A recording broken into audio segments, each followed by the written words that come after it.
Aku melayangkan mataku ke gunung-gunung. Dari manakah datangnya pertolonganku? Adapun pertolongan kita datang dari pihak Allah yang menciptakan langit bumi beserta dengan segala isinya. Turun atas kita sekalian berkat damai sejahtera penyertaan Tuhan pada saat kita berbuat bakti. Haleluya. Amin.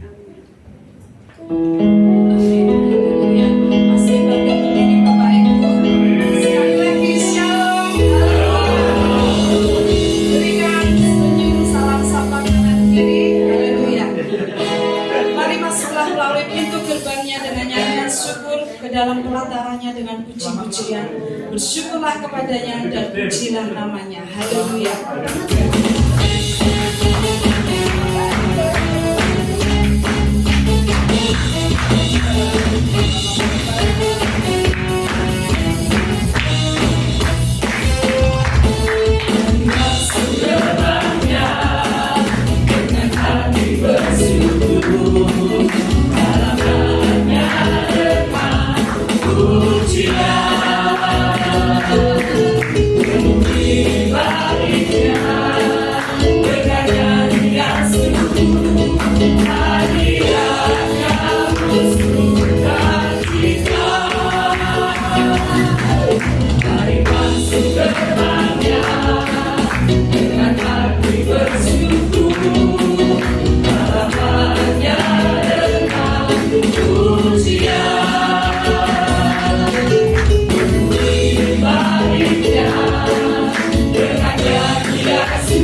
kita bersyukur kalau kita dipersatukan di dalam gereja kita Hope Family.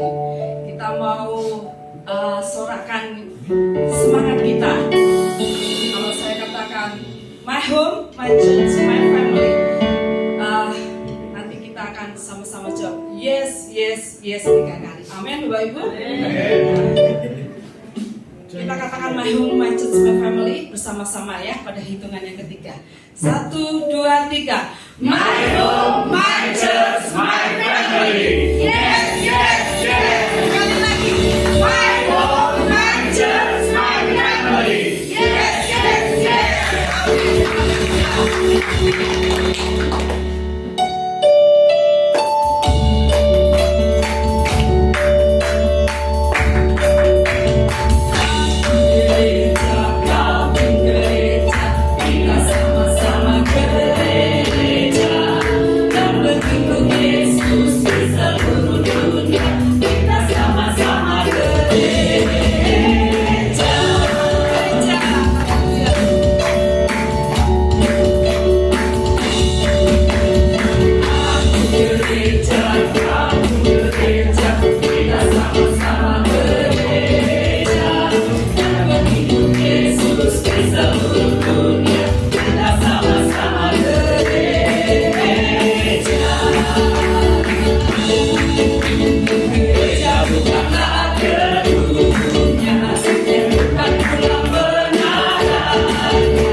Bapa yang penuh kasih, Bapa yang bertahta di kerajaan surga, kami mengucap syukur ya Tuhan buat semua kebaikan-Mu dalam setiap kehidupan kami.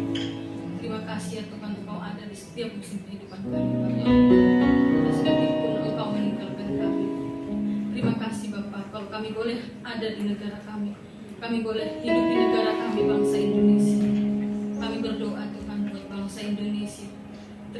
Tuhan untuk setiap kekayaan alam yang Kau berikan untuk kami, untuk menopang kelangsungan hidup kami di negara ini. Terima kasih Tuhan untuk setiap pulau-pulau Tuhan, mulai dari Sabang sampai Merauke. Kami percaya Tuhan, Engkau yang selalu memberkati kami di setiap daerah kami tinggal Tuhan. Bapa yang baik, kami serahkan untuk setiap pemimpin negara kami ke dalam tangan kuasa, mulai dari Bapak Presiden dan wakilnya, para menterinya ya Tuhan, dan setiap para pemimpin daerah mulai dari yang teratas sampai ke bawah Tuhan Yesus. Kami percaya Engkau yang selalu memegang tangan mereka Tuhan, Engkau yang selalu memberikan hikmat marifat-Mu kepada mereka untuk menjalankan setiap tugas yang mereka berbalik Tuhan. Kami percaya Tuhan, setiap rencana-Mu ada di hati mereka Bapa.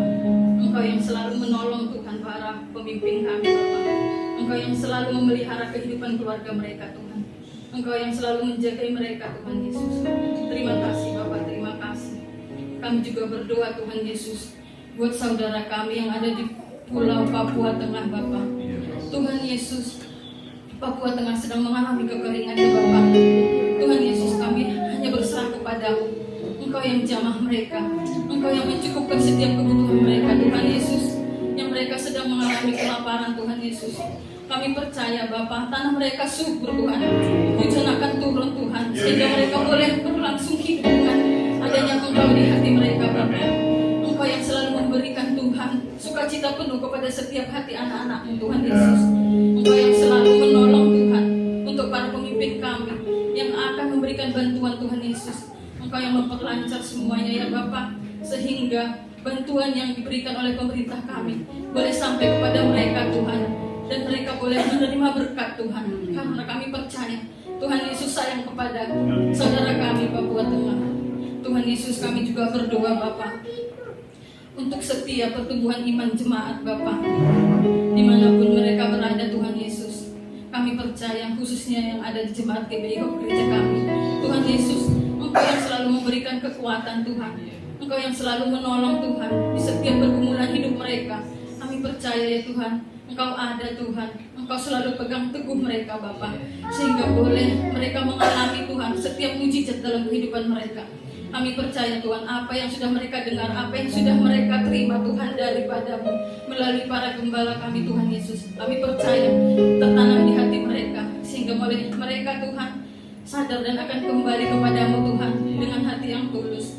Tuhan Yesus, kami juga berdoa untuk setiap para pemuda yang ada di negara kami Bapa, melalui sosial media Tuhan. Sekarang apapun boleh mereka melihat melalui sosial media, tapi kami percaya Tuhan, Engkau yang selalu tolong mereka Tuhan. Mereka tidak akan kompromi dengan dosa Bapa yang mereka lihat dari sosial media Tuhan. Engkau yang selalu tolong mereka, Engkau Roh Kudus-Mu yang selalu menegur mereka Tuhan, agar mereka selalu ada di jalan-Mu. Dimanapun mereka berada, Engkau tempatkan ya Bapa, tangan-Mu yang penuh kasih memelihara mereka Tuhan. Apapun yang mereka sedang kerjakan, baik mereka sedang pelayanan, bekerja maupun studi Tuhan, Engkau yang menolong memelihara hidup seutuhnya mereka Tuhan Yesus. Terima kasih Bapa, terima kasih. Kami percaya Tuhan, setiap rancangan-Mu Tuhan indah buat para pemuda kami, khususnya kami Tuhan yang ada di gereja ini.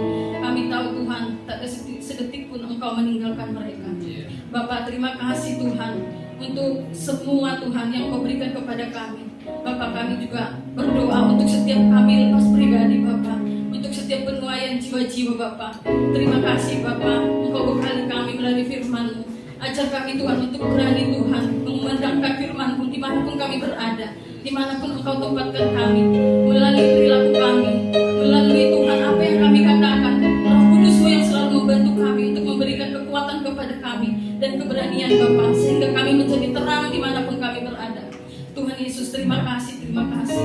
Sesungguhnya kami serahkan semua jemaat kami ke dalam tangan kuasa-Mu, mulai dari Bapak Gembala dan Ibu Gembala kami beserta semua jemaat yang ada di GBI, semua dalam pemeliharaan Tuhan.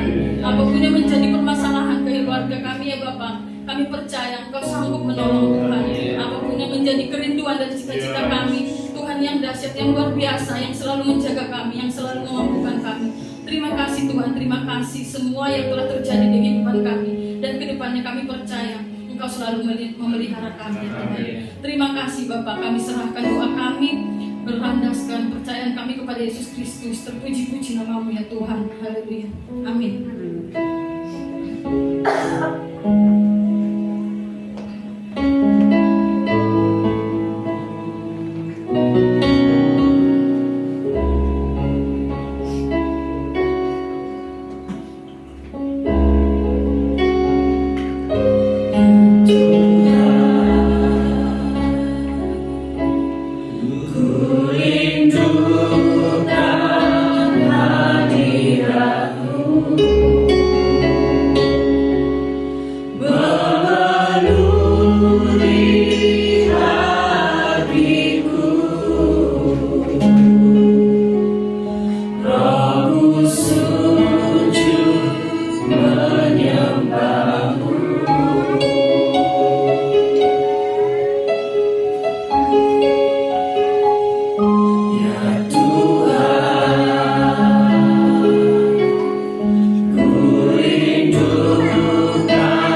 haleluya, haleluya, bagi anak domba. Haleluya, haleluya, darahnya menyembuhkan setiap lidah, suku bangsa, semua makhluk dan pulau. Berikan glory, berikan hormat, beri pujian bagi anak domba. Haleluya, haleluya, bagi anak domba. Haleluya, haleluya, darahnya menyembuhkan setiap lidah, suku bangsa, semua makhluk dan pulau. Berikan glory, berikan hormat, beri pujian bagi anak domba. Haleluya, haleluya, bagi anak domba. Di sini kau ditinggikan Tuhan, di sini kau dipuji, di sini kau dipermuliakan.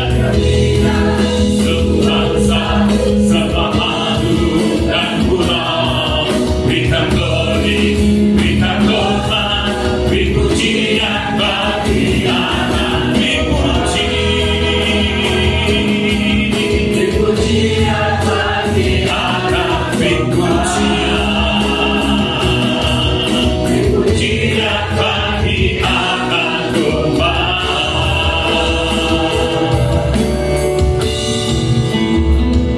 Di sini kau ditinggikan, di sini kau dipermuliakan. Terima kasih Tuhan, terima kasih. Kami bersyukur untuk kasih-Mu.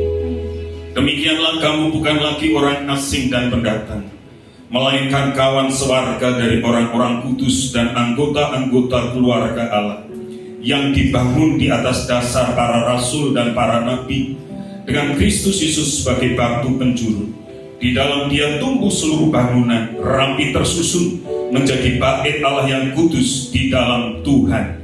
Di dalam Dia kamu juga turut dibangunkan menjadi tempat kediaman Allah di dalam Roh. Kami percaya kami adalah gereja. Kami tahu gereja adalah rumah-Mu, dan kami bisa berkata, kami bangga Engkau ada di dalam kami. Terima kasih, kami bersyukur biar dari tempat ini hanya karya salib yang terus akan kami perdengarkan, yang akan kami dengar. Di tempat ini Kau senantiasa dipermuliakan. Terima kasih Tuhan, dalam nama Tuhan kami Yesus Kristus, kami persiapkan hati kami. Haleluya. Shalom Bapak Ibu, salam sejahtera di dalam nama Tuhan kita Yesus Kristus. Tanpa terasa kita sudah masuk di minggu pertama di bulan yang ke-8. Nanti tanggal 28 hari Senin itu Bapak Ibu, Senin terakhir kalau nggak salah, kita akan sama-sama ibadah syukur untuk gereja kita. Ya, ada acara istimewa biar nanti Bu Warti yang akan menyampaikan, karena ada dari diakonia. Yang terpenting adalah puncak acara dari Funkin. Tepuk tangan untuk BBI dulu. Sudah dapat 1 medali emas ya Pastor ya. Jadi ada 6 lomba, BBI 1. Kalau BBI menang 3 lagi, ya bawa trofi bergilir gitu. Bapak Ibu, kita hari ini tema bulan kita hari ini adalah My Home, My Church, My Family. Rumahku, gerejaku, keluargaku. Hari ini kita akan belajar bersama-sama gerejaku, rumahku, rumah Allah. Bapak Ibu, waktu saya persiapkan hari ini, kemarin Bapak Ibu, setelah selesai saya hanya lagi baring-baring merenungkan, tiba-tiba Mama itu nelpon Bu Mary. Ya, telepon Bu Mary, lalu Bu Mary masuk ke kamar, HP-nya di loudspeaker sehingga saya dengar apa yang Mama saya sampaikan. Intinya kurang lebihnya seperti ini Bapak Ibu, bahwa Mama itu diajak sebuah gereja. Lah tanya ke Bu Mary, gereja ini benar atau sesat? Kan kita juga sama-sama bingung, karena kita tidak ngerti. Lalu Bu Mary tanya, gerejanya mereknya apa? Ada GBI, ada Isalmasi, ada GKJ. Tidak tahu. Nama pendetanya siapa? Lupa. Gitu. kan jadi bingung juga yang ditanyakan Bapak Ibu. Lalu acaranya yang istimewa adalah setiap Kamis jemputin jemaat, entah itu dari gereja apapun, dijemputi, dibawa ke gereja ini Bapak Ibu, makan-makan besar katanya. Pokoknya makan-makan banyak setiap Kamis, ya. Lalu saya hanya berpikir gini setelah diakhiri di dalam pembicaraan itu, apa hari-hari ini gereja sudah mengalami pergeseran? Ini penting sekali Bapak Ibu. Ya, bahkan saya juga tanya kepada teman, kamu tahu nggak gereja ini? Di database kami di JDS tidak ada database gereja ini.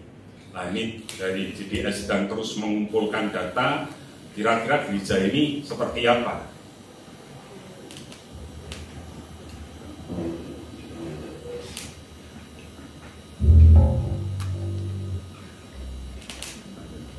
Ya, jadi Bapak Ibu, waktu saya ngerti prinsip ini, terkadang gereja hari ini gampang nyari jiwa. Kan kurang lebihnya seperti itu. Gereja yang kuat akhirnya nanti akan menindas gereja yang kecil, kurang lebihnya seperti itu. Apa yang pernah disampaikan oleh Billy Graham? Billy Graham itu pernah bilang gini, kalau seandainya Roh Kudus diangkat dari Amerika, hanya gereja yang bertahan, gereja yang bertahan itu 80%, 20 itu mati. Artinya yang 80% itu sudah tidak mengandalkan Roh Kudus. Nah, hari ini mari kita berpikir Bapak Ibu. Setelah saya pulang tadi dari kebaktian di satelit Bapak Ibu, saya tidak langsung ke sini, saya ke Surti Kanti. Dalam perjalanan saya otomatis saya melewati beberapa gereja. Baik itu gereja Isa Al-Masih, baik itu gereja GBI, maupun itu gereja Katolik, bahkan gereja GKI, ya kan, yang ada di jalan Beringin. Saya lewat di situ. Banyak hal yang saya akhirnya bisa renungkan fenomena-fenomena itu, sehingga akhirnya apa yang saya mau sampaikan di perenungan ini adalah sejarah gereja Bapak Ibu ada dua sisi. Sisi yang pertama itu mengatakan bahwa gereja itu hebat, gereja itu luar biasa, bahkan gereja itu bisa mengalahkan firman. Gereja itu ada di atas firman, sehingga apapun keputusan gereja, jemaat harus melakukan, jemaat harus mengikuti. Sampai hari ini masih ada. Pusatnya ada di Roma. Kalau kita melihat Bapak Ibu, mari kita berkata jujur, bagaimana dengan gereja kita, gereja yang aliran Injil, gereja yang aliran karismatik seperti punya kita. Di sisi ini kita juga melihat cenderung mengabaikan peranan gereja. Gereja nggak penting, yang penting apa di situ? Keterlibatan di berbagai institusi Kristen di luar gereja, para church. Makanya ada yang mengirim jemaatnya untuk masuk ke bidang politik. Ada yang ngirim jemaatnya untuk jadi guru dan lain sebagainya. Nggak salah Bapak Ibu. Tetapi di satu sisi, gereja akhirnya diabaikan. Secara organisasi, diabaikan juga. Tapi di sisi yang lain ada gereja yang menekankan hal yang sangat luar biasa tentang gereja. Tidak diimbangi dengan kontribusi nyata bagi gereja. Tidak ada. Lalu kita melihat perhatian pada kerohanian yang bersifat pribadi, personal, seringkali mengurangi minat orang-orang Injil terhadap kehidupan persekutuan atau kehidupan bersama komunal. Nah ini yang jadi bahayanya. Akibatnya kita jujur harus bisa melihat, berkata hari ini banyak orang yang di aliran gereja seperti kita itu lebih senang di gereja yang besar dibandingkan dengan gereja yang kecil yang dengan mudah dilihat siapa yang datang dan siapa yang tidak datang. Bersembunyi di sebuah euforia, kegerakan rohani yang doa pengerja Kamis kemarin sudah saya sampaikan. Orang lebih senang melihat hal-hal yang spektakuler daripada landasan pondasinya yang harusnya dibangun. Nah kalau kita nyadarin ini Bapak Ibu yang dikasih Tuhan, Bagaimana sebetulnya gereja harus menempatkan diri? Dalam hal ini adalah gereja kita, Gereja Bethel Indonesia Hope Family. Di satu sisi kita bisa melihat, wah, gereja itu ditekankan secara luar biasa. Sehingga akhirnya jemaat pun kalau tidak datang ke gereja ngalamin ketakutan. Karena yang menentukan masuk surga atau tidak adalah gerejanya. Di satu sisi, gereja tidak begitu diperdulikan. Kehidupan pribadi, kehidupan kerohanian bersifat personal. Padahal Bu Mary sampaikan, ibadah yang benar itu ada dua aspek, vertikal sama horizontal. Buat apa kita vertikal? Kalau horizontal kita juga tidak bisa bertemu dengan yang lainnya. Makanya hari ini kita melihat, ya kan, wah, PBI sama Yud kalah. Pendukung PBI-nya banyak karena dikasih sangat itu tadi dikasih apa mau sari kacang hijau gitu kan. Nah, minggu besok PBI dikasih nasi kuning itu besok. Ya kan, wah, PBI. Lah aku main bengok PBI ra ono aku tadi ini Pak piye Pak. Ya kan, mau sampai pemain ini ra ono gitu bapak-bapak itu. Ya kan, kenapa kita sedang mau komunal? Ya, bersama-sama kehidupan itu penting. Ini yang jadi perenungan kita. Gereja adalah sebuah rumah, baik untuk kita maupun untuk Allah.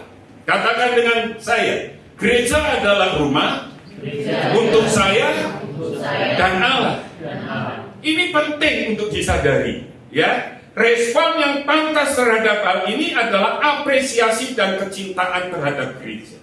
Kita ngasih gereja karena di gereja itu rumah kita juga rumah Allah. Makanya Bapak Ibu, yuk kita sadari, jangan juga terlalu mengagungkan denominasinya, jangan bangga dengan whole family-nya, tapi banggalah kalau ada Allah di sana. Karena itu rumah kita. Nah, kita belajar gereja sebagai rumah kita. Kita melihat di dalam Efesus pasal 2, sebagian tadi sudah saya baca Bapak Ibu, perhatikan ayat 19 sampai ayat 22. Mari baca dengan saya.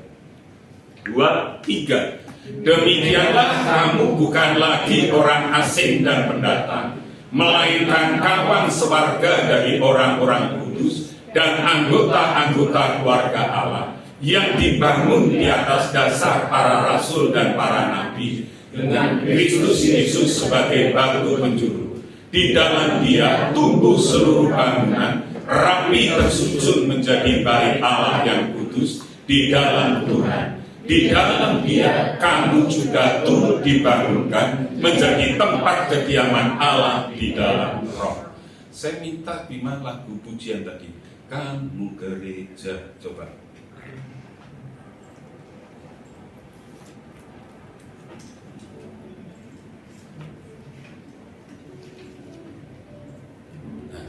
Perhatikan Bapak Ibu, aku gereja, kau pun gereja, kita sama-sama gereja.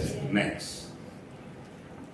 Dan pengikut Yesus di seluruh dunia. Ingat ya, kalau kita sama-sama pengikut Kristus, kita harus berani bilang kita berani beda apa? Gereja. Terus, kita sama-sama gereja. Terus, gereja bukanlah gedungnya dan bukan menaranya. Ini gereja zaman dulu kan ada menaranya, ya kan, tempat apa Bapak Ibu? Lonceng. Saya senang dulu ya kalau di GKJ sekolah minggu itu kan kebaktiannya duluan jam 7 baru jam 8 apa kebaktian umum. Nah jam 8 itu siapa yang rajin masuk sekolah minggu boleh narik lonceng. Itu narik lonceng seneng Bapak Ibu kuat oke klonteng gitu. Nah sekarang saya kembali ternyata hampir semua GKJ, hampir semua gereja sudah tidak ada menara loncengnya. Next, bukalah pintunya. Next, lihatlah di dalamnya. Gereja adalah di sini. Gereja adalah orangnya. Next, perhatikan berbagai macam manusia terdiri dari bangsa-bangsa. Kita bersyukur Bapak Ibu, gereja kita itu multi etnis. Yang Batak, Duras Bah, gitu. Ini kelompok Batak pas di sini gitu kan ya. Manado ada. Pak Yono itu mirip-mirip kayak Papua Pak kalau gereja. Ya kan? Jawa ada, ya kan? Dari suku Tionghoa, Cina, Pamela ada, Ambon. Ya kan? Ada Bapak Ibu. Artinya kita dari berbagai apa? Suku bangsa. Next.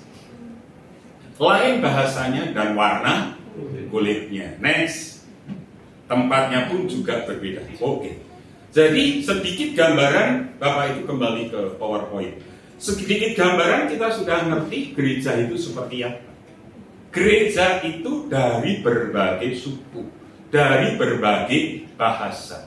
Lalu mungkin Anda bilang, Pak, bagaimana dengan gereja-gereja suku? Nanti lain waktu kita akan apa? Kita bahas. Orang Jawa bangga dengan GKJ-nya. Orang Batak bangga dengan HKBP-nya. Orang Manado bangga dengan Geminnya.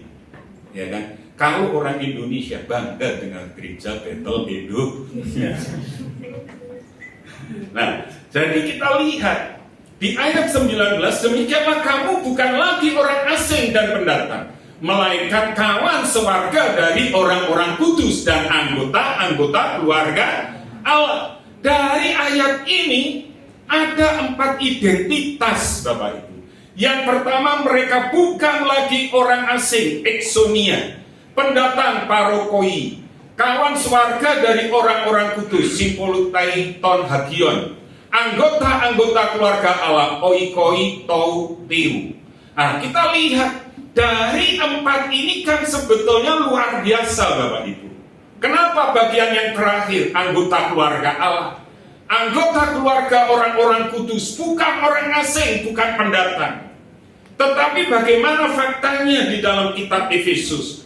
Bagaimana faktanya dengan jemaat yang ada di Efesus? Karena surat ini ditujukan oleh Rasul Paulus kepada orang-orang di Efesus. Perhatikan dengan saya ayat 11 Bapak Ibu. Di ayat yang ke-11 sampai ayat yang ke-13. Baca 2, 3. Karena itulah ingatlah bahwa dahulu kamu sebagai orang-orang bukan Yahudi menurut daging yang disebut orang-orang tak bersunat oleh mereka yang menamakan dirinya sunat, yaitu sunat lahiriah yang dikerjakan oleh tangan manusia, bahwa waktu itu kamu tanpa Kristus tidak termasuk warga negaraan Israel dan tidak mendapat bagian dalam ketentuan-ketentuan yang dijanjikan, tanpa pengharapan dan tanpa Allah di dalam dunia. Tetapi sekarang di dalam Kristus Yesus, kamu yang dahulu jauh menjadi dekat oleh darah. Apakah ini jadi kenyataan Bapak Ibu? Loh, kita warga kerajaan Allah, orang-orang kudus, pendatang, bukan lagi orang asing. Mari kita melihat faktanya di ayat sebelumnya. Rasul Paulus itu bilang ini, ternyata di jemaat Efesus ada kelompok yang menyatakan, kamu tidak sunat, kamu tidak berhak terima janji-janji Allah. Ingat, janji Tuhan hanya diberikan di situ dengan jelas untuk warga Israel. Kalau kamu bukan orang Israel, kamu nggak sunat, kamu nggak akan pernah terima janji-janji Tuhan. Pertanyaannya, bagaimana kita bukan orang asing? Bagaimana kita warga kerajaan Allah? Bagaimana kita keluarga Allah? Ini jadi pergumulan.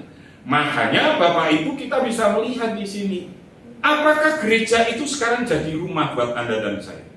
Kalau saya bilang, oh gereja ini hanya khusus untuk suku Jawa, oh gereja ini khusus untuk orang Batak, oh gereja ini khusus untuk orang-orang Manado.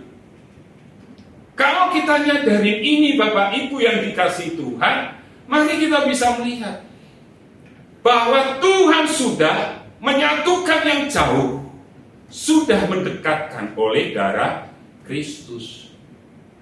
Saya katakan di kalimat yang unik. Mereka terpisah dari orang-orang Yahudi. Keterpisahan horizontal juga vertikal.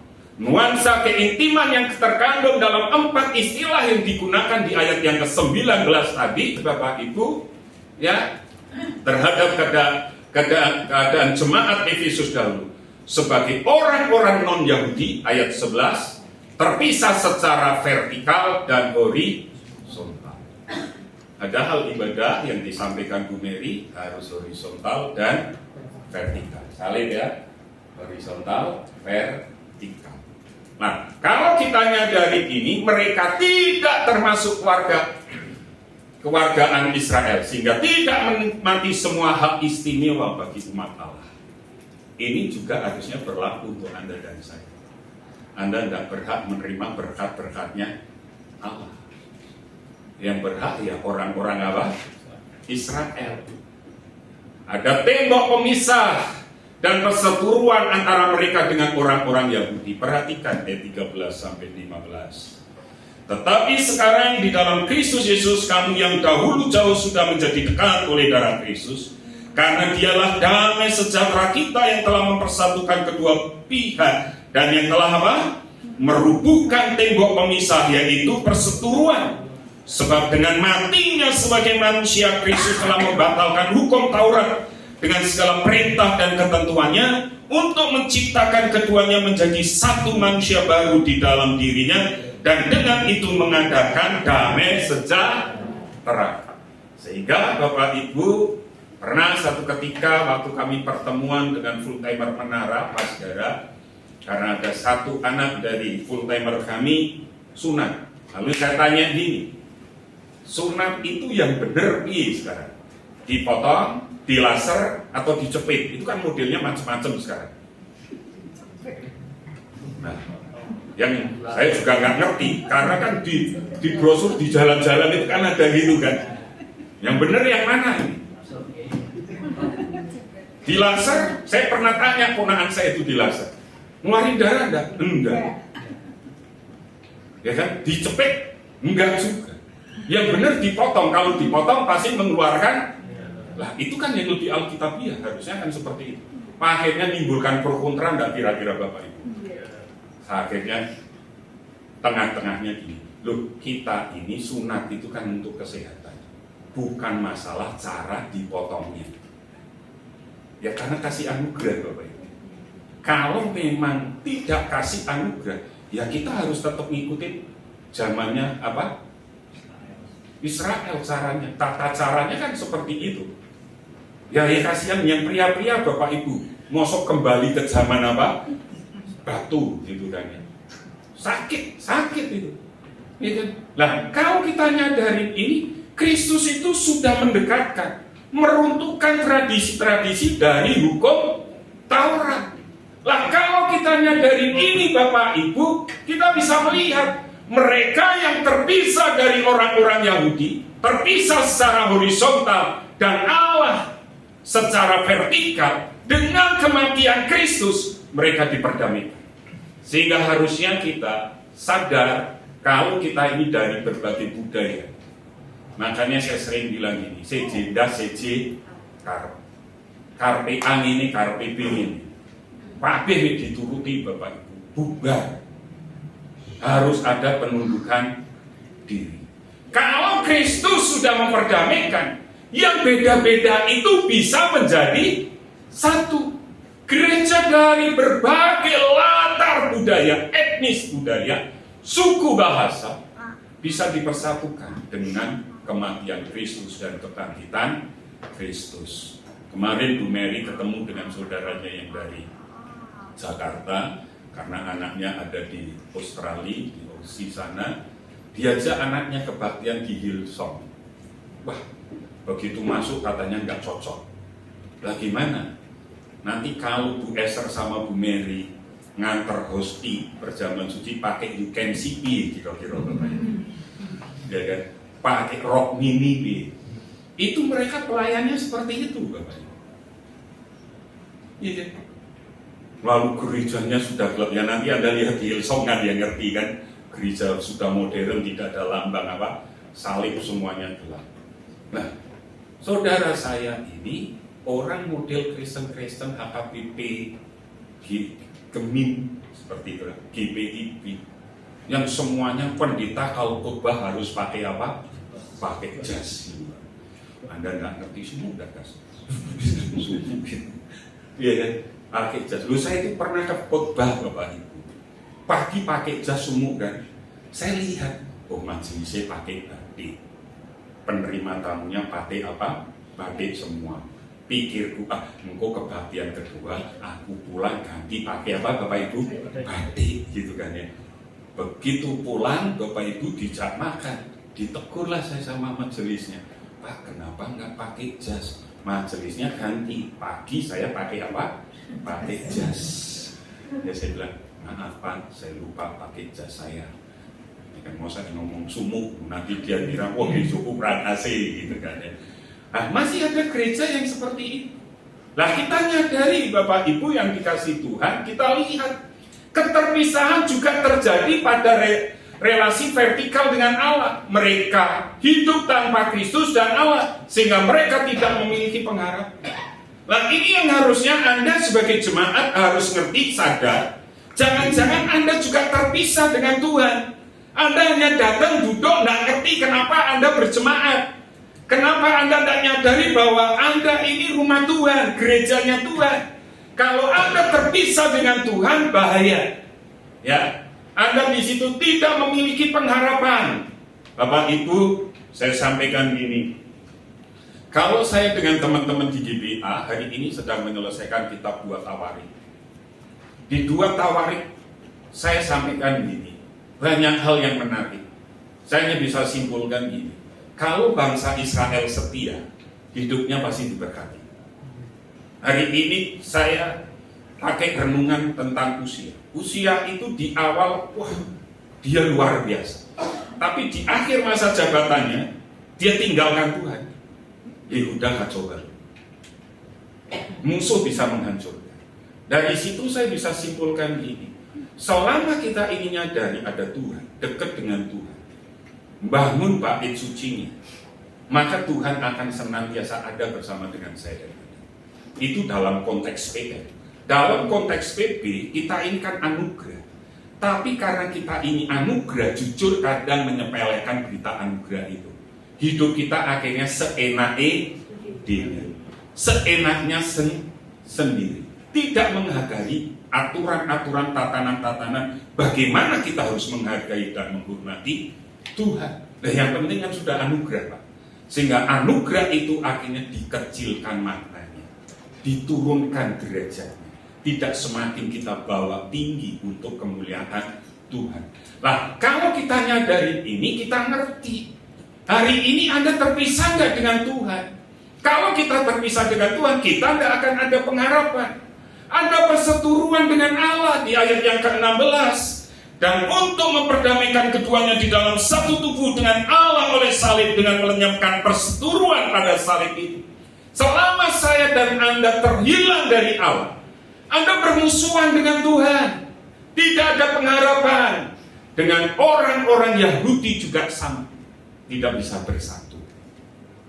Nah, ini repotnya. Kayak tadi seji apa? Karena kadang kita harus bisa memahami siapa orang yang ada di sekitar kita, budaya mereka, lingkungan keadaan orang tuanya, dan lain sebagainya. Saya kasih contoh. Saya itu kalau di rumah, Bapak Ibu, kalau makan, karena kemarin itu Bapak Ibu pulang dari mana saya sama punya, dari rumah sakit, muter-muter, Pak, cari makan yuk. Ya, makan. Makan apa? Sudah lama saya punya teman, punya sahabat jualan mie ayam, nggak kami sambangi. Saya makan mie ayam di sini. Mie ayam itu enak kalau pakai supet, terus disutup tau gak? Ketoknya seger. Tapi sayang mau mie raiso disutup gitu kan. Harus itu. Nah bunyi serut gitu. Bu Mary ingetin, Pak. Oh iya. Paham ya Bapak Ibu ya. Karena saya makannya sambil apa Bapak Ibu? Bunyi. Karena seringan lihat mukbang itu Bapak Ibu. Nah, dulu kalau saya makan gitu Bapak Ibu, bisa dilempar sendok papa saya atau mama saya. Rotak. Ya kan? Lalu kalau kami makan, di depan ini ada lauk. Ini kan makan sudah makan ini, pakai sendok. Saya ambil lauk, entah itu sambal, entah itu sayur atau apa, pakai sendok saya. Langsung dipukul tangan saya. Harus ganti apa? Sendok. Itu etika. Ya kan? Nah, itu akhirnya terbawa sampai sekarang. Nah, kalau saya ketemu dengan orang-orang, makan nih bareng-bareng. Waktu kita makan, dia makan pakai sendoknya. Wih, lalu ambil sambal, pakai sendoknya dia. Jadi selera nggak gitu? Enggak, taktik. Kecuali saya sudah ambil apa? Sambal dulu gitu. Nah, harusnya bagaimana? Semua yang ada di meja harus punya sendok sendiri. Itu etikanya. Nah, nanti Anda akan lihat orang Yahudi itu lebih parah dari itu. Mereka cara jaga makannya itu luar biasa. Kenapa Bapak Ibu? Nggak usah jauh-jauh lah. Di Bali itu ada orang makan bakso, lalu makan kerupuknya kerupuk apa? Babi. Mangkoknya sing salah nggak? Dihancurin nggak? Lah itu orang Yahudi. Kalau Anda datang ke orang Yahudi, contoh nih, Bu Mary orang Yahudi, saya orang Indonesia. Belum tentu Bu Mary mau datang ke rumah saya makan dengan saya. Bu Mary akan tanya, cara ngolahnya bagaimana? Orang Yahudi itu cara ngolahnya nggak sembarangan loh Bapak Ibu. Kosher, harus benar-benar sesuai dengan aturan. Kalau ada lembu, tidak boleh ada susu. Nggak boleh. Jadi kalau kita makan, waktu saya di Israel kan di hotel kosher, kalau saya makan ada daging, tidak boleh ada susu. Karena susu dari mana? Daging. Maka susu dihidangkan mesti pagi hari. Dan tidak boleh ada binatang-binatang najis. Ya kan? Masuk ini ke rumah saya kampanye. Bu Mary mikir, dia tuh ya babi enggak ya? Kalau ngerti, nggak makan, nggak disentuh sampai ke sana. Itu orang Yahudi. Nah, lalu Anda masuklah, terima Tuhan. Ketemu dengan orang, loh ini kan berita anugerah untuk kami. Orang Yahudi itu kan super power, orang yang merasa dirinya paling hebat. Nggak maulah kumpul dengan orang-orang seperti ini. Makanya di situ dengan orang-orang yang perseteruan itu mereka gapnya sangat apa? Sangat jauh. Contoh kayak tadi, waktu kita makan, ambil sendok, ya kan, ambil mie, tambah pakai sendok kita. Nah, orang Yahudi mikirnya juga sampai ke sana. Jadi piringnya, cara nyucinya bagaimana? Karena mereka nggak asal sembarang nyuci, nggak asal sembarang masak. Perhatikan di ayat yang ke-14. Karena dialah damai sejahtera kita yang telah mempersatukan kedua pihak dan yang telah apa? Meruntuhkan tembok pemisah.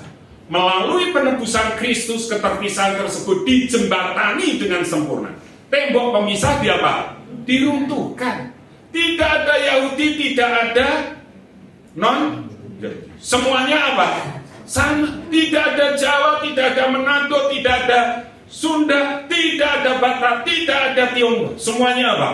Satu di dalam Kristus. Baik orang Yahudi maupun non-Yahudi dipersatukan di dalam satu tubuh, serta dibawa untuk menikmati perdamaian dengan Allah. Bapak Ibu, konteks bangsa Israel tentang perdamaian itu gampangannya. Selama tidak ada perang, itu damai. Tetapi konteks di dalam Kristus, iring damai sejahtera, itu melebihi orang tidak ada zaman perang. Jadi orang Jawa menggambarkannya itu gemah limpah loh jinawi tonto tentrem kerto rahajo. Lah itu damai sejahteranya seperti itu. Bukan karena tidak ada perang lalu damai. Enggak, tetapi benar-benar damai secara keseluruhan.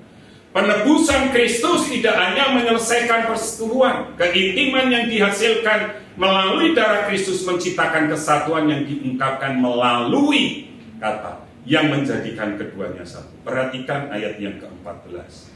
Di ayat ke-14 yang telah mempersatukan kedua pihak dan telah merubuhkan tembok pemisah, yaitu apa?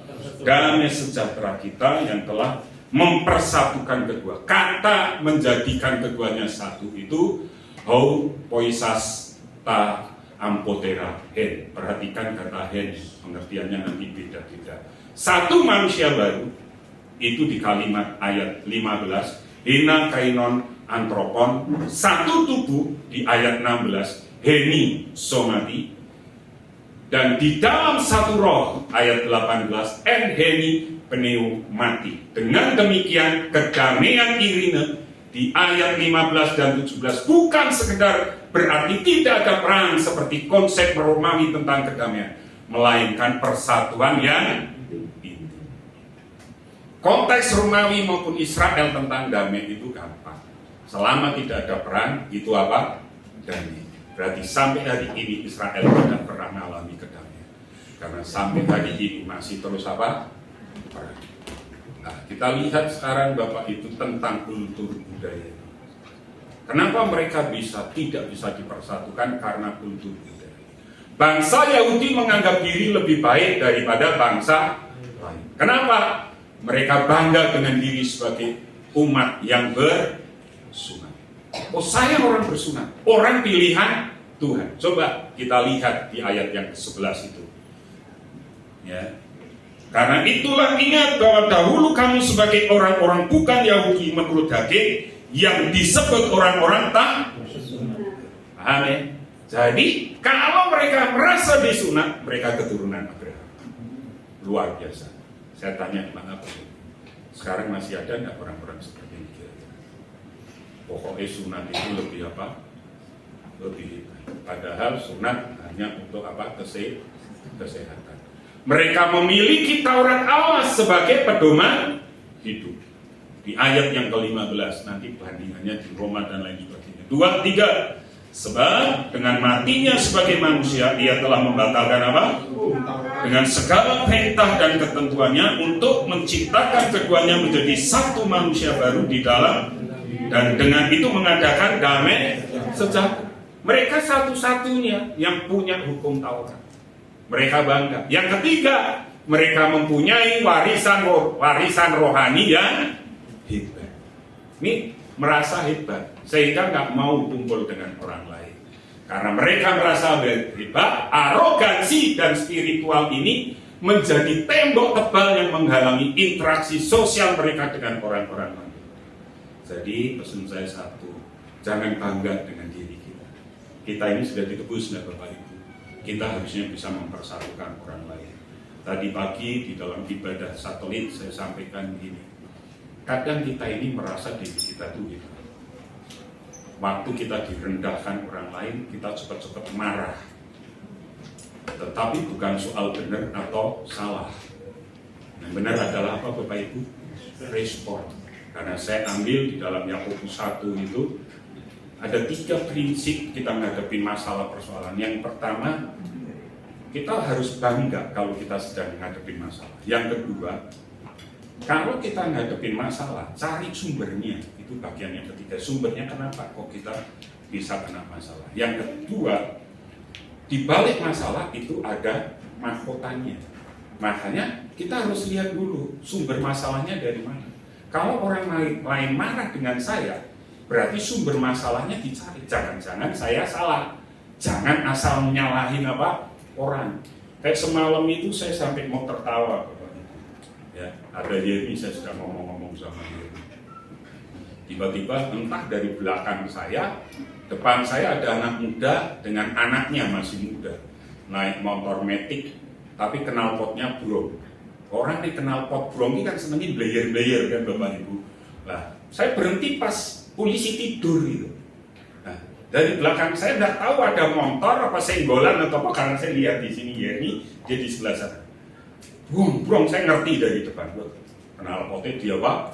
Di blayer-blayer gitu. Ya, akhirnya yang dari belakang saya nggak terima. Kenapa gue blayer-blayer? Ya, saya batin lah, kenapa motor-motor ini? Main berkelahi, akhirnya berkelahi enggak. Ya kan? Istrinya ketakutan Bapak Ibu bawa anak kecil, ditarik. Hanya gara-gara apa? Blayer gitu loh Bapak. Kadang kita kan bisa cepat marah kan, di blayer marah. Saya main liatin gini, Clement harus mudeng, papa tinggal aja. Akhirnya saya Bapak Ibu, saya tinggal, karena saya ada keperluan ya di seberang pom bensin sana. Udah, saya tinggal. Nah, sekarang kita bisa lihat orang Yahudi itu merasa super power tadi. Nah, ibaratnya orang pakai motor di blayer tadi itu, dalan ini kan dalanku, ini bisa ya kok minggiro. Nah, kita lihat mereka merasa super power sehingga akhirnya nggak bisa berinteraksi dengan yang lain. Tidak, kalau istilah anak sekarang kan tidak satu server, ya kan? Nah, kita nggak akan pernah bisa interaksi kalau kita merasa diri kita sudah hebat, ya. Kita lihat sekarang, tak kala orang-orang Yahudi sudah menjadi Kristen pun mereka kadang-kala masih memaksakan tradisi mereka kepada orang lain. Mereka tidak mau masuk ke rumah orang non-Yahudi. Yang kayak tadi saya bilang, kalau nanti saya masak, ditanya masaknya bagaimana prosesnya. Mereka tidak mau makan bersama orang non-Yahudi. Coba kita lihat satu ayatnya itu. Di dalam Galatia 2 ayat 11 sampai 14. Coba bisa dibantu.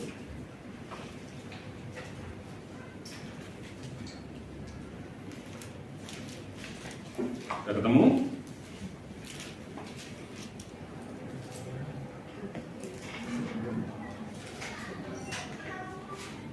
Perhatikan Galatia 2 ayat 11 sampai 14.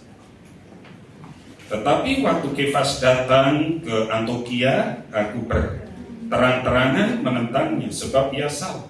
Karena sebelum beberapa orang dari kalangan Yakobus datang, ia makan apa? Sehidangan dengan saudara-saudara yang tidak bersunat. Tetapi setelah mereka datang, ia mengundurkan diri dan menjauhi mereka karena takut akan saudara-saudara yang bersunat. Dan orang-orang Yahudi yang lain pun turut berlaku munafik dengan dia, sehingga Barnabas sendiri turut terseret oleh kemunafikan mereka. Tetapi waktu kulihat bahwa kelakuan mereka itu tidak sesuai dengan kebenaran Injil, aku berkata kepada Kefas di hadapan mereka semua, jika engkau seorang Yahudi hidup secara kafir dan bukan secara Yahudi, bagaimanakah engkau dapat memaksa saudara-saudara yang tidak bersunat untuk hidup secara Yahudi? Paham ya sampai sini ya Bapak Ibu ya. Nah, kita lihat dari kacamata Paulus di dalam ayat yang ke-19, orang yang Yahudi di dalam Kristus tidak lagi sebagai orang asing.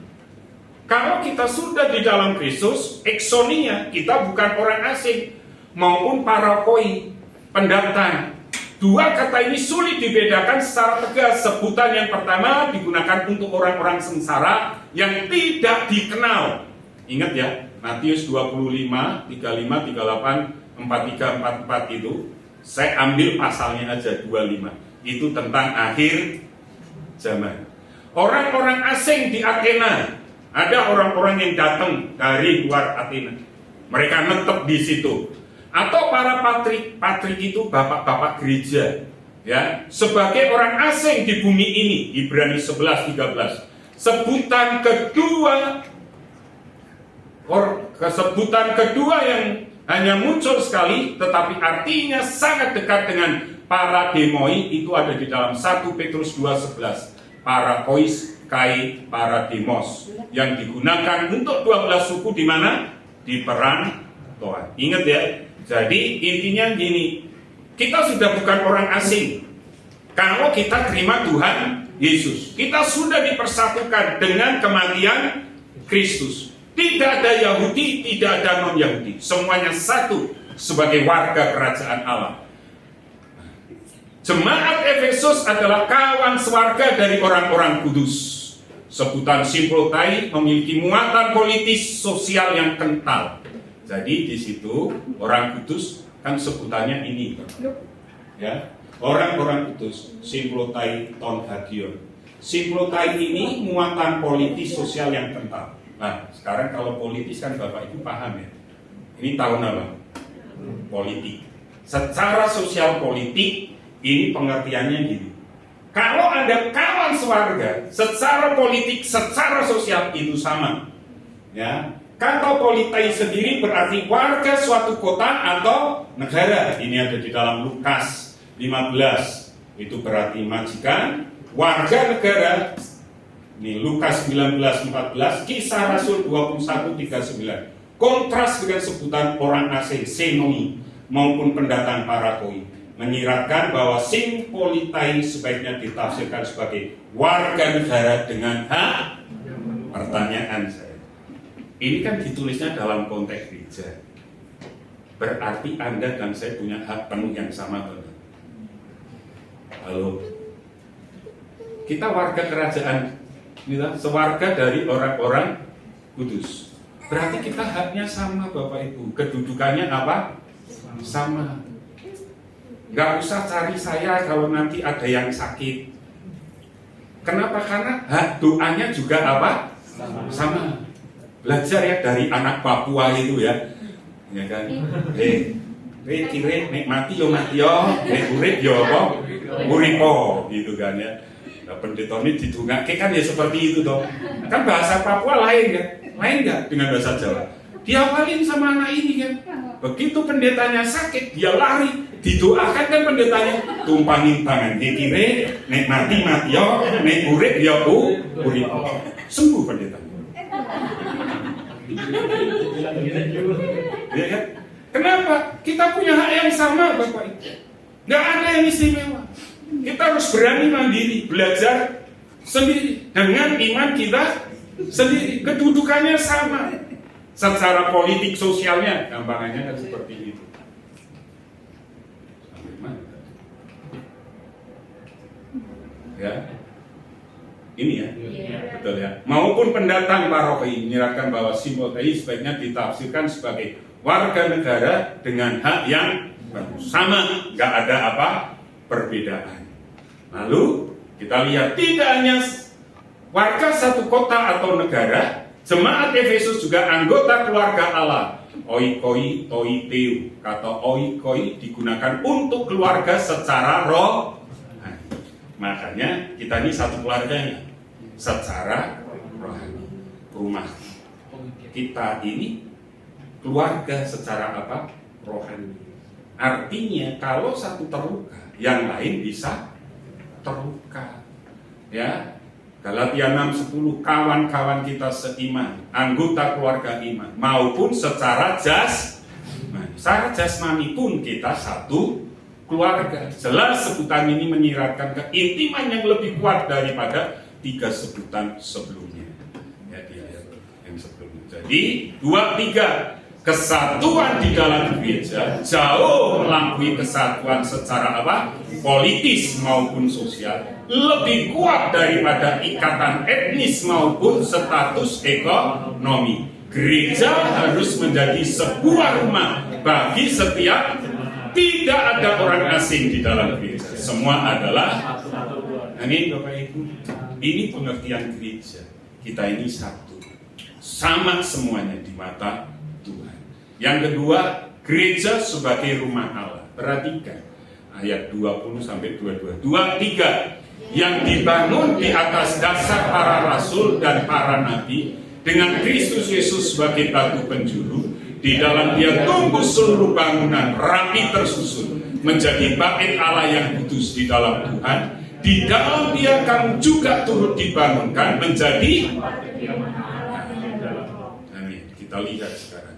Di bagian ini Paulus menggeser pengertiannya, metafora yang ia gunakan dari anggota rumah tangga menjadi rumah Allah. Paham ya? Yang pertama bagian tadi berbicara tentang rumah tangga, kita ini satu.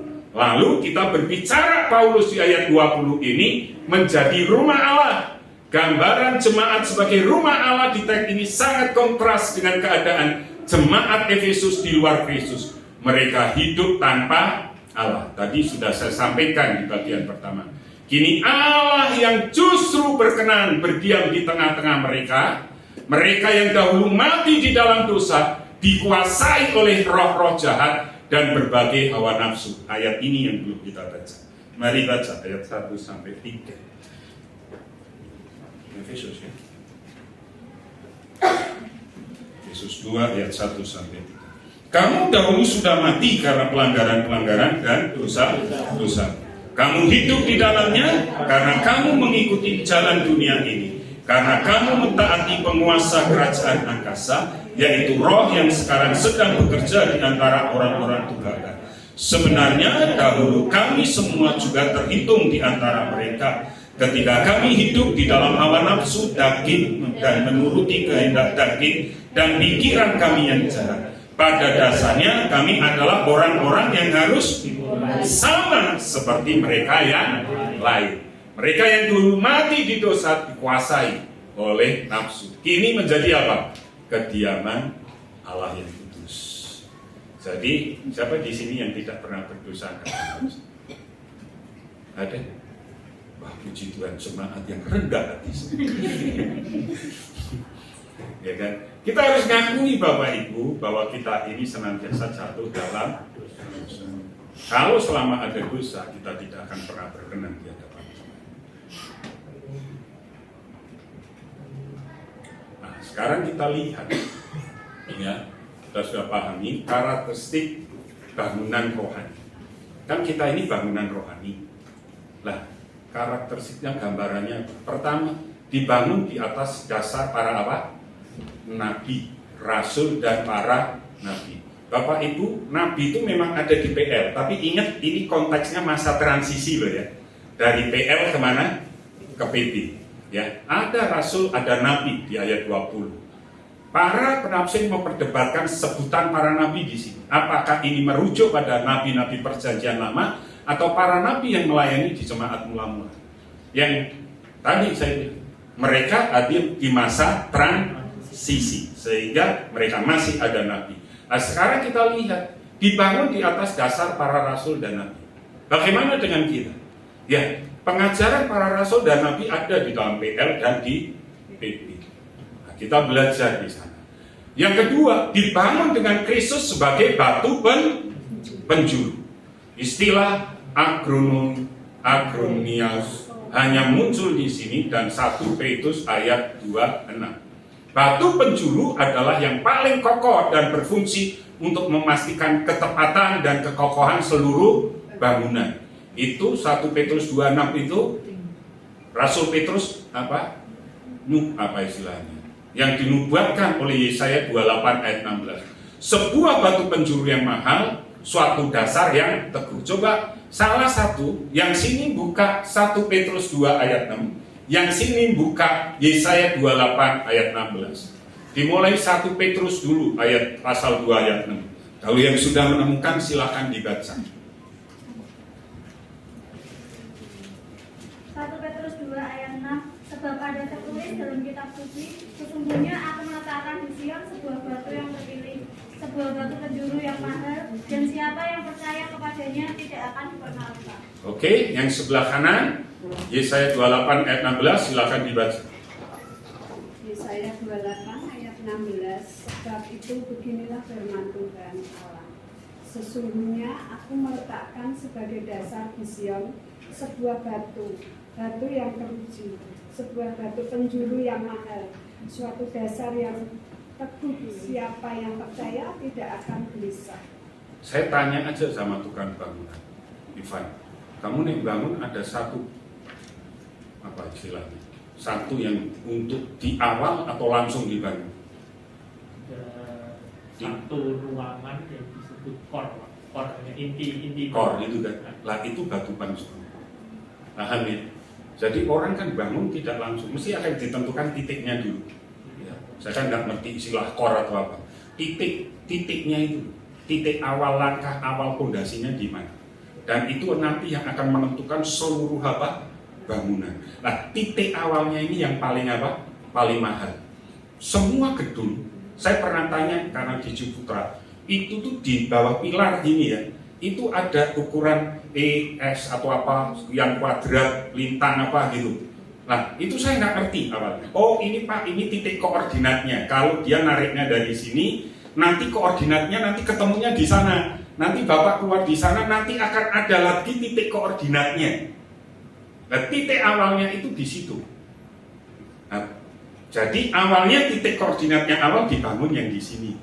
baru nanti ditarik ke sana sekian 35 0 atas itu apa bacanya derajat gitu kan ya.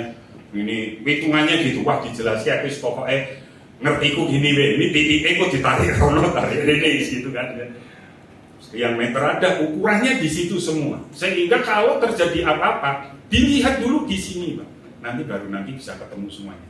Oh berarti itu betul yang di situ terkait sebuah batu penjuru yang mahal, suatu dasar yang teguh. Batu penjuru kita Tuhan sudah meletakkan titiknya di mana? Di kayu salib. Itu dasar dari segalanya. Ketiga, dibangun dengan menyeluruh, rapi dan berkelanjutan. Jadi kita nggak bisa berhenti Bapak Ibu. Kapan gereja selesai? Nggak ada selesainya. Waktu kita pulang ke surga baru sudah apa? Makanya kalau ada yang meninggal, Tuhan akan bilang, masuklah engkau hambaku yang sabar dan setia. Masuk duduk dalam hidangan meja makan. Selesai tugas kita. Bangunnya terus menerus Bapak. Kita bisa melihat di ayat 21-23. Ungkapan seluruh bangunan pasal oikodami, penekanannya pada kata seluruh tetap tidak hilang. Artinya apa? Kontinu. Semua orang percaya berkumpul di satu tempat menjadi satu bangunan rohani. Di mana ya? Sekarang di sini. Satu bangunan rohani. Atau setiap jemaat lokal bergabung dengan jemaat-jemaat lokal lain berbentuk sebuah gereja universal. Tidak boleh ada satu gereja pun yang tidak berperan. Di mana itu? Kita Hope Family. Seberang situ GBI Rock. Tarik lagi ke Gajah Mada. Apakah kita harus ngumpul dengan GBI? Enggak. Sama. Semuanya jadi satu. Tidak boleh merasa bangga GBI yang paling hebat. Keragaman seringkali menghasilkan apa? Kerumitan dan kekacauan. Rumit, susah. Gitu kan ya. Tidak demikian halnya dengan gereja sebagai rumah Tuhan. Masing-masing anggota gerejanya ada. Oh saya rumah Tuhan. Meskipun rumit, tidak ada yang susah. Di dalam Kristus semua bangunan disusun secara apa? Rapi, sinar mulu giumai. Kata dasar yang sama juga muncul di dalam Efesus 4 ayat 16. Juga dikaitkan dengan pembangunan di dalam Kristus. Jadi, saya tanya, Anda dibangun dalam Kristus sudah selesai belum? Terus, kontinu, terus menerus. Ya. Kesatuan, dengan kata lain kesatuan di dalam Kristus harus menjadi alasan kuat bagi kesatuan Kristus. Jadi sekarang Anda mulai ngeh ya, mulai mudeng ya. Kenapa di doa pengerja saya tekankan Anda harus dibangun di atas batu karang. Benar kan? Kalau Anda dibangun di atas batu karang, Anda dipakai oleh Tuhan. Tuhan terus membangun Anda dan saya sampai sekarang. Gereja kita akan ada kesatuan. Tidak akan pernah membedakan engkau lebih hebat, lebih kaya, lebih segalanya. Tidak ada. Semuanya sama. Lalu kita lihat jauh lebih kokoh daripada keragaman yang ada maupun kesatuan yang diciptakan oleh faktor lain. Saya tanya, kalau faktor lain, orang bisa nggak kumpul hanya karena hobi? Bisa. Wah, aku senang futsal. Ngumpul dengan kelompok yang futsal. Aku senang mancing. Ngumpulnya dengan kelompok mancing. Gereja nggak seperti itu. Gereja bukan karena sebuah faktor, tetapi karena Tuhan yang memanggil dan memilih Anda. Konklusinya, pondasi dan batu penjuru sudah diletakkan. Tuhan sudah meletakkan ini dengan kematiannya. Sudah. Pembangunan sedang terus berlangsung. Proses ini akan terus berlangsung. Terus. Tuhan sudah letakkan dan dibangun dan terus proses itu berlangsung. Setiap bagian akan terus dirapikan. Present participle itu artinya continue, Bapak Ibu. Present participle bahasa aslinya sinarmologo mini. Jemaat akan terus-menerus bertumbuh. Present indikatif auki, artinya present indikatif sedang dilangsungkan. Paham ya? Jadi batunya sudah diletakkan, Anda sedang dibangun, dan bangunan itu akan apa? Terus menerus, makanya menjadi serupa seperti Kristus. Nah, pertanyaan saya, kalau nggak ada yang benar, dikikis ya itu. Nah, kalau melenceng dari sekian titik koordinatnya tadi melenceng, dibenarkan lagi nggak itu? Sakit nggak kadang? Sakit. Tapi kita belajar hari ini terus menerus menjadi bait yang kudus di dalam Kristus. Mereka akan terus menerus dibangunkan menjadi kediaman Allah sampai jadi rumah Tuhan. Dibangun terus menerus. Nah, sekarang Bapak Ibu, pertanyaannya adalah, ini tanda tanya, tanda seru. Dengan semua hal yang Kristus telah sedang dan akan terus lakukan untuk jemaatnya, konklusinya tadi sudah diletakkan, sedang dibangun, dan terus menerus dibangun, ya kan, untuk menjadi bait Allah yang kudus. Sekarang ini yang jadi perenungan kita, ya kan? Dengan semua hal yang Kristus telah sedang dan akan terus lakukan untuk jemaatnya, sangat disayangkan jika apa? Sebagian orang Kristen tidak mau secara aktif terlibat di dalam proses pembangunan rumah Tuhan.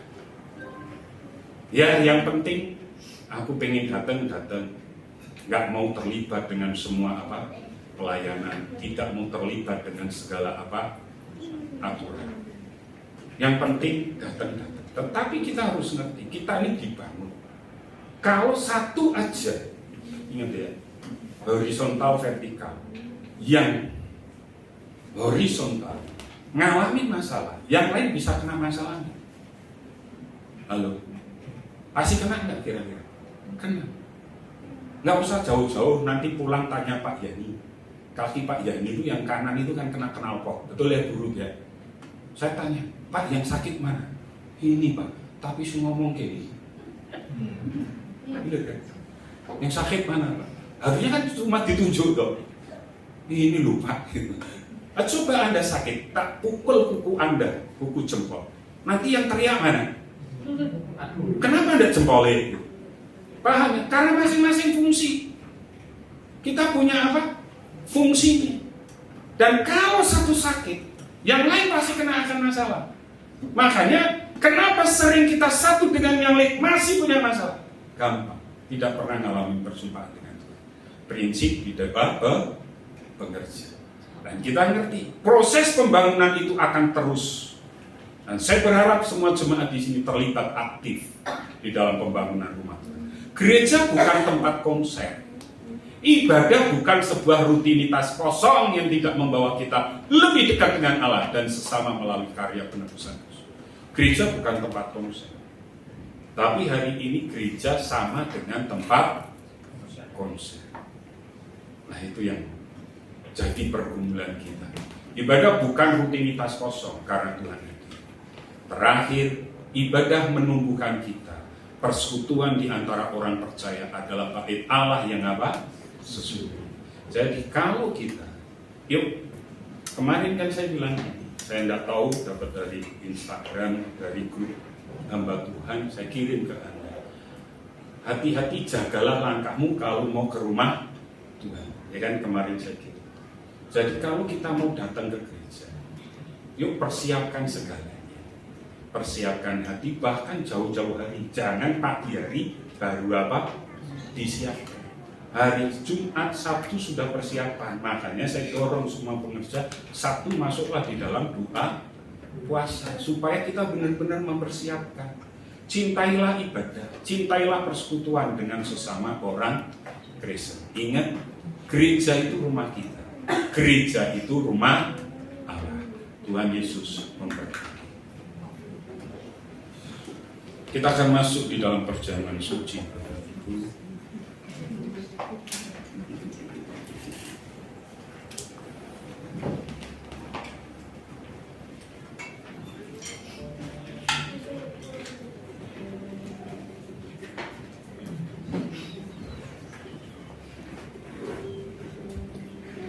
Ucapan Tuhan Yesus kepada para muridnya pada penetapan perjamuan malam di dalam Matius pasal 26. Dan ketika mereka sedang makan, Yesus mengambil roti, mengucap berkat, memecah-mecahkannya, lalu memberikannya kepada murid-muridnya dan berkata, "Ambillah, makanlah, inilah tubuhku." Sesudah itu Tuhan Yesus mengambil cawan, mengucap syukur lalu memberikannya kepada mereka dan berkata, "Minumlah kamu semua dari cawan ini, sebab inilah darahku, darah perjanjian, yang ditumpahkan bagi banyak orang untuk pengampunan dosa." Kami mau mengambil tubuh dan darah Tuhan yang benar-benar makanan dan minuman. Waktu kami menikmati, kami mengucap syukur untuk tubuh Tuhan yang terkoyak bagi kami. Kami mengambil dengan iman, dengan penuh ucapan syukur. Ampuni segala dosa kami dalam nama Tuhan Yesus. Amin. Silakan petugas perjamuan suci. Perjamuan suci hanya ditujukan kepada mereka yang sudah dibaptis. Anak-anak di bawah umur dan yang belum dibaptis tidak diizinkan untuk mengambil tubuh dan darah Tuhan.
Mari kita berdiri bersama-sama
kembalilah kepada Tuhan sebagai gereja.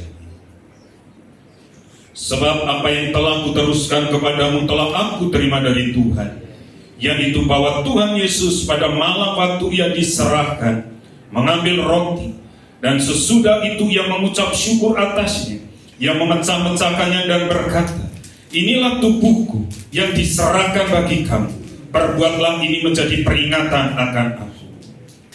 Bukankah roti yang di atasnya kita mengucapkan syukur adalah persekutuan dengan Kristus? Mari kita nikmati dengan iman dalam nama Tuhan Yesus.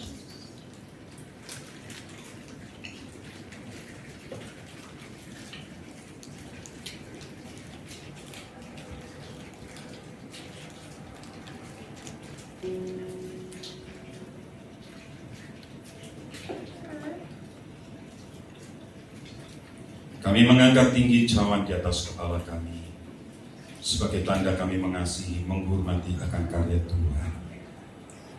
Dan sesudah itu Tuhan Yesus mengucap syukur atasnya, yang memecah-mecahkannya dan berkata, inilah tubuhku yang diserahkan bagi kamu, perbuatlah ini menjadi peringatan akan aku.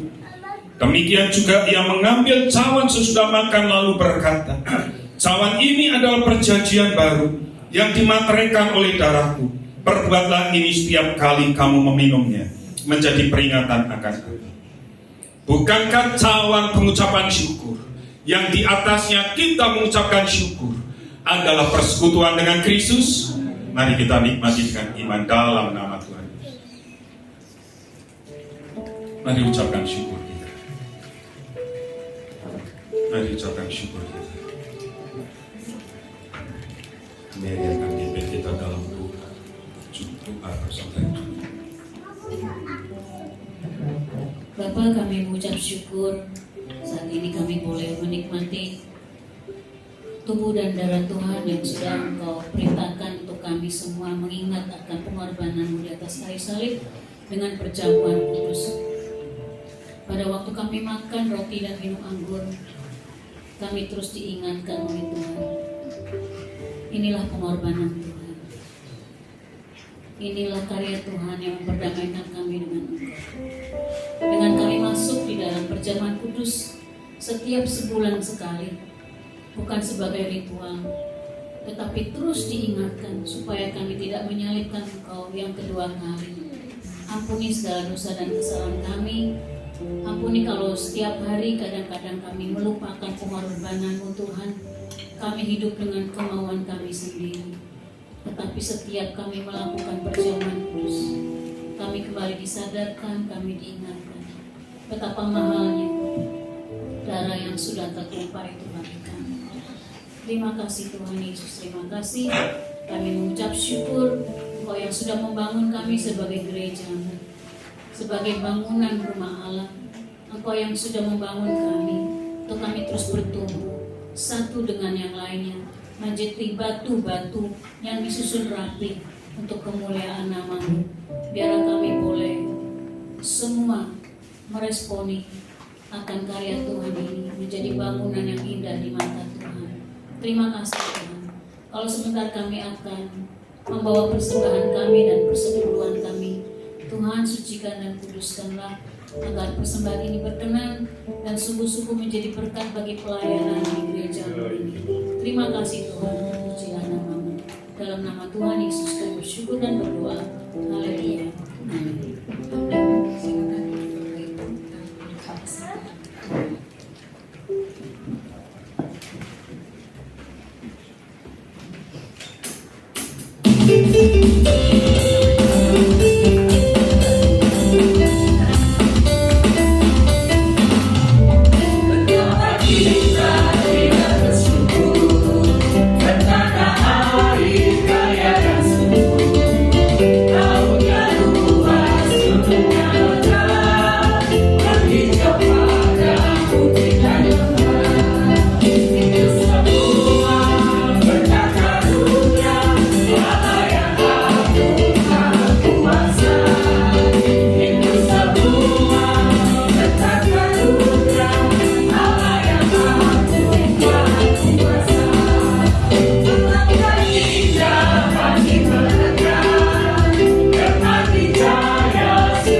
siang ini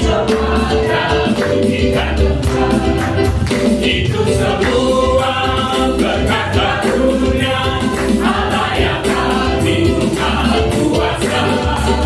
Itu semua berkat karunia Allah yang agung maha kuasa. Itu semua berkat karunia Allah yang agung maha kuasa.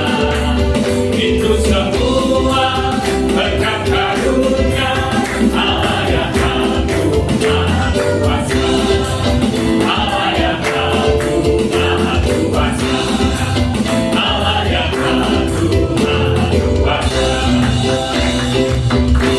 Jabat tangan kiri kanan katakan selamat hari Tuhan yang luar biasa. Go family. Yes, yes, yes. Mari kita satukan hati kita.